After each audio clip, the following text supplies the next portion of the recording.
Hello and welcome to Unsourced Wall. My name is Elvis, and as always, I'm your host. Okay, so this is going to be kind of a short one. We again have nothing to talk about in what I watched this week, although I will dip into the few episodes of the newest season of Sabrina that I have watched, so that'll be there at least. And well, we do have kind of surprising movie and television news to get through, so let's rip the band-aid off first and get through the news that apparently J.J. Abrams and Bad Robot have supposedly inked a deal with Warner Brothers to produce Justice League Dark inspired movies and TV shows, and that's really awful. I might like stuff like Overlord, but it's only really when they give some cash and let the creator do the work for a limited budget that these folks over at Bad Robot do anything resembling something watchable. And Justice League Dark, or at least the dark line of characters associated with them, deserve more than how they handle blockbusters in general. They deserve more than bad, melodramatic, overly produced, and hollow movies and TV shows. And so I hope, if anything, that whatever they come up with is a little bit more of the hands-off, creative-leaning mindset. But I doubt it. Fingers crossed, though, and that things don't get ruined so badly. Secondly, we have the announcement that the directing team behind Captain Marvel won't be returning for the sequel. And I only bring this up because apparently this news was enough to get fans up in arms, which was a shock to me because I couldn't make heads or tails on whether or not Captain Marvel even had a director, let alone a pair of them. It seemed more to me that Disney just stuck a camera on a tripod and press record. I doubt whoever comes on board next is going to have a problem lining things up style-wise because it seems like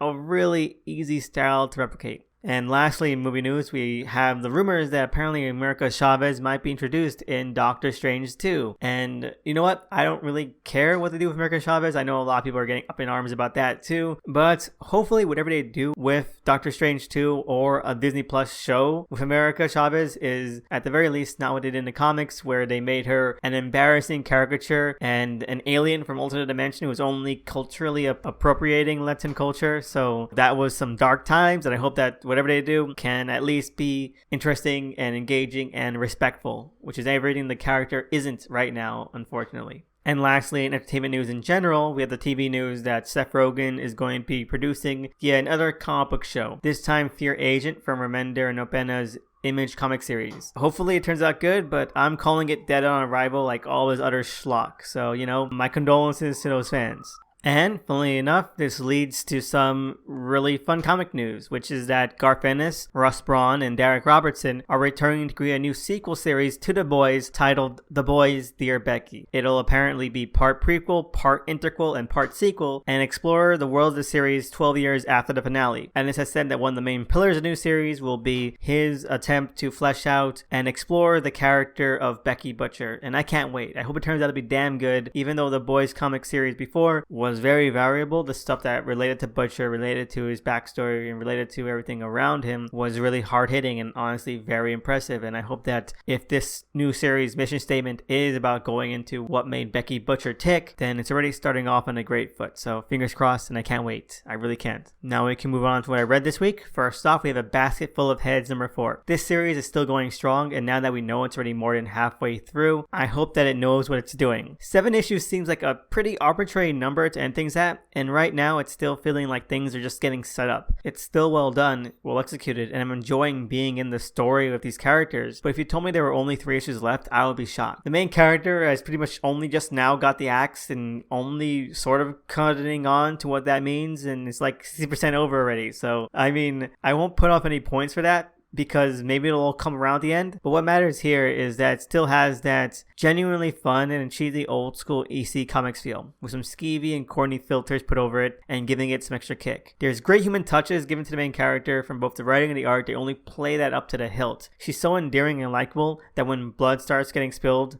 by her, it packs a punch. You feel for her, so you're invested, and the situation is so over the top and horrific that you get the zest along with it. You can just sort of delve into just the fun nitty-grittiness of just this insanely gory, in air quotes, style comic. There's a great balance between the cliches, the goofballness, and the gritty aspects that make this a wonderfully fun read every month. And I can't wait to see more. I can't wait to see where this character goes. I can't wait to see how she gets out of all this, and I'm just on the edge of my seat here. So I can't wait for next month.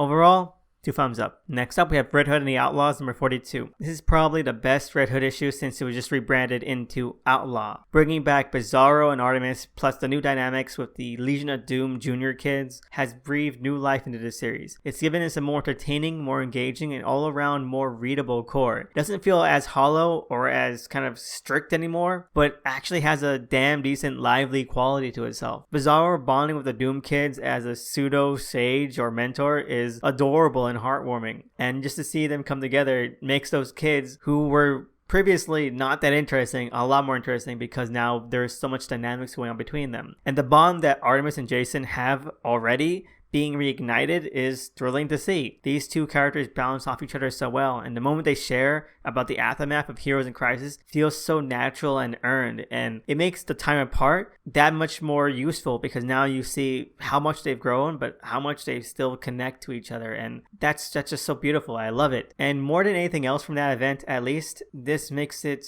well, really palpable and really tangible. There's still tension in this issue, the heart is still here, and the warmth is still there, and having this trio back together is what makes that possible, and it's the best thing. And that's kind of all this issue has, and it's just taking stock in these characters and where they stand now. And where they're standing now is pretty damn good, so I hope the next issue takes advantage of it. I hope we don't have these characters back just for more boring side stories. I think the last time we had a lot more interesting things going on with the whole who the hell is Solitaire thing and the attempts to try and expand the Trinity roster, and I hope that we're not going to get sidelined again from that. So overall, 2 thumbs up. Moving ahead, we have Metalman number 4, and I think this series is finally settling itself down as something special. What sticks out to me the most is that it seems to have a really good mesh between actually doing something dramatic with these characters and really adding and exploring this darker sheen to everything with fun, small adventures that you would expect. It doesn't overplay one or the other. It doesn't drag itself into some unreadable, unentertaining, unengaging muck,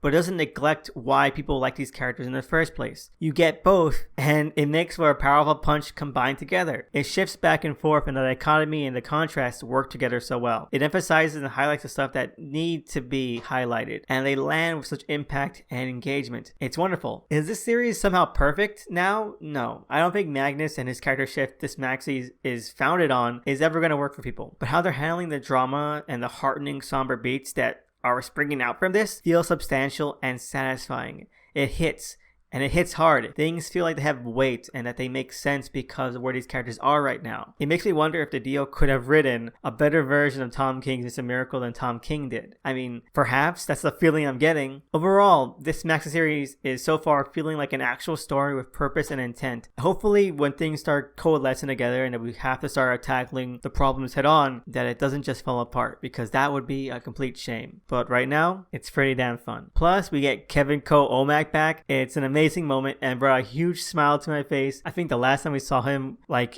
as a character was like 4 or 5 years ago, and since then just on a variant cover. So it's great to see Kevin Comac back, and if this series can keep the balance up, then it might turn out to be, well, like I said, something really special and worth finding out about years on the line. Overall, 2 thumbs up. And lastly, we have American Jesus, the New Messiah, number 2, and I'm so glad this issue came out. I have been waiting for this second volume ever since I read the original miniseries, and I have to admit, like I said last month, things that happened in the first issue put me on edge. I think that there were some missteps and that it felt too much like Millar's old school style of writing from like the early 2000s, which was nice for continuity, but it led to a lot of weird and out of place and very janky kind of moments. And the whole situation felt like a monkey's paw at the time because I had been so anticipating this miniseries. This new issue though, it works wonderfully. It manages to capture or get a reasonable facsimile of the charm and attitude I was expecting from this story. Millar had such a verve in the afterword for the first volume about the kind of Jesus he wanted to write, and we finally get a taste of that in this one. The character is bold, daring, and very confident, and makes the issue worthwhile, because that's what the core should be. It should be the character asking the questions, finding themselves, and thinking for themselves. That's really the way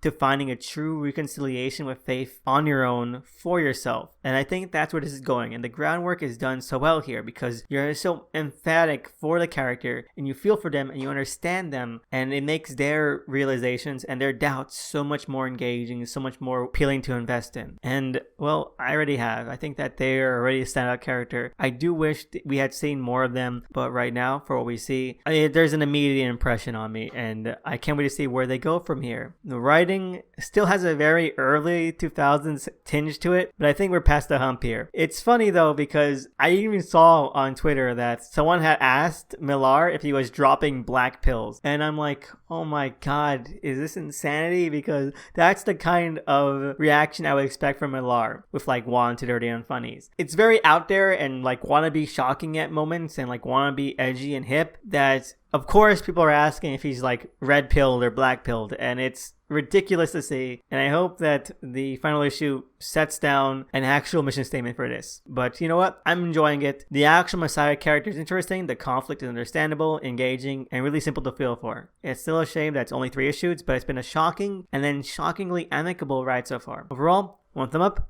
1 thumb middle. And now we can head on into what I watched this week. The only thing I watched this week was a couple of the first episodes of the newest season of the Chilling Adventures of Sabrina. And already, it's exactly what I expected. It still has the overbearing and shallow pop culture references as way of substance. Like it's still putting forth too much references and winks and nods instead of any actual character content or story content or narrative structure, which is lame and it's very boring and very obvious and it's not interesting at all. It's not something that you should use to prop up a series. It's not as terribly hollow as I expected. They are trying to work their way around things and trying to engage with the plot threads they have on some level, but the way they're going about it is still very weak and very amateurish. Like you have this entire subplot in an episode where Sabrina has to, as now the new queen of hell, reap souls to bring back to hell. And she goes through this whole thing about who deserves to really go to hell. And she meets a person, a kindly old man who sold his soul to become a really great chess player. And I'm like, oh, this is clearly a very egotistical and petty reason for selling your soul. She'll see that, hey, maybe people sell their souls for really dumb reasons and that's what they should live with. Instead,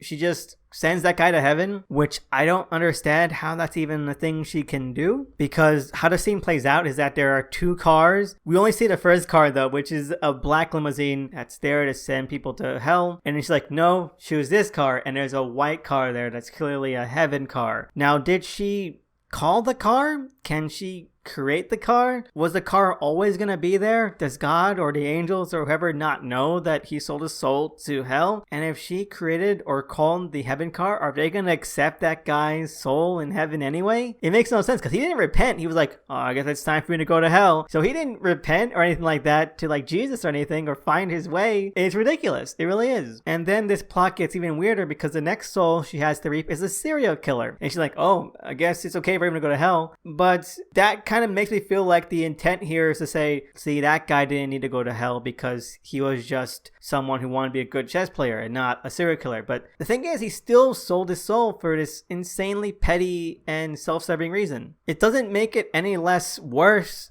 just because the next person is a serial killer. You're not absolved from your sins because of how small or tiny they are compared to or relative to someone else's sins. That's ridiculous. And overall, an insanely bad message to try to impart on people. And it makes no sense. It really doesn't. Other than that, the show still has the same kind of problems where it's too overproduced, it's too lackluster, it's too wannabe hip. The characters are just so melodramatic and over the top and soapy, and none of the plots really engage on that level. It's not something that you can be interested in other than, hey, look, there's a reference to Hellraiser and a nice 80s pop song. Well, that's all the show is. I have to say though, it's not as bad as season 1 so far. It's not as bad as season 2 got near the end so far. And overall, I still enjoy the character of Theo. I think that they're really fun and they have their own little plot about romance going on, and I hope that goes well because I want to see Theo succeed. Unlike Harvey, unlike Roz, and like Sabrina, they're actually a sensible character that has actual inner motivation that isn't solely self-serving. They're honestly dealing with some stuff and trying to make it through life on their own terms, and I respect that. So fingers crossed that that turns out well and that they aren't ruined in future episodes. But overall, 1 thumb middle, 1 thumb down, because it's not as bad, but it's also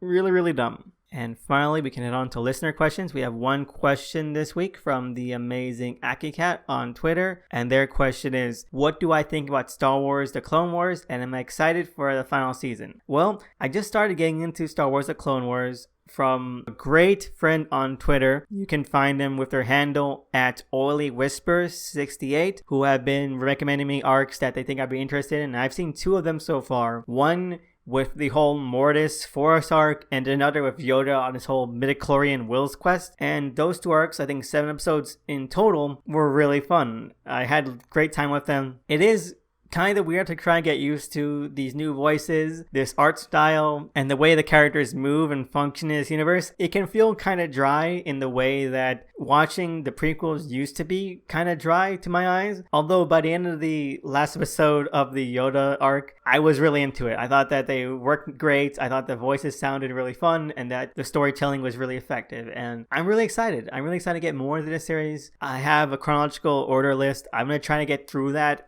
I really do want to set some time aside for the Clone Wars. But so far, my first impressions are that the hype is real. These stories, they know what they're doing. They know how interesting they should get. They know how to handle these characters and these ideas a lot more effectively than a lot of other things have. It feels very true to Lucas's sort of quasi out there pseudo supernatural spiritual kind of BS, but without feeling disingenuous or like hokey. It doesn't feel too hokey, and I think that's really the key there. It feels like it's taking it very seriously and very hearteningly with a touch of a genuine emotion here, and that's great. Like, it really does showcase the vision that could have been if maybe there had been someone there who respected Lucas's vision but also knew how to make that interesting and engaging to a broader audience. So I can't wait to see more, and I can't wait to see the final season when I get to it. Hopefully when that comes out, they can re-update these chronological lists so that I can watch it seamlessly. Can't wait for it, and well, just put a smile on my face too, because I had so much fun with it.